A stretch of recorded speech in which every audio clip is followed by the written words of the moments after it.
কেন বাংলাদেশে মানবাধিকার কমিশনের প্রয়োজন হলো এখন?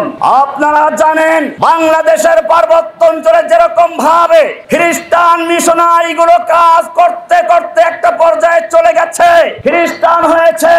এখন সময় এসেছে স্বতন্ত্র খ্রিস্টান রাজ্যের জন্য আন্দোলন শুরু করা, যুদ্ধ শুরু করা। আর সেই সময় বাংলাদেশের সেনাবাহিনী এবং তাওহীদি জনতা যাতে প্রতিরোধ করতে না পারে, তখন তাদের জন্য ঢাল হয়ে দাঁড়াবার জন্য মানবাধিকার কমিশনের প্রয়োজন বাংলাদেশে। বাংলাদেশের কি পার্বত্য অঞ্চল, আরাকানের রাখাইন অঞ্চল এবং ইন্ডিয়ার কিছু অঞ্চল নিয়ে খ্রিস্টান রাজ্য বানাবার জন্য অনেক আগেই পাকাপোক্ত পরিকল্পনা করা হয়েছিল। এই ব্যাপারে প্রথম মুখ খুলেছিলেন এরশাদ সাহেব। তিনি একটা বড় প্রবন্ধ লিখেছিলেন এই পার্বত্য অঞ্চল নিয়ে। তারপরে তাকেও কি ভাগ্যবরণ করতে হয়েছে আপনারা জানেন।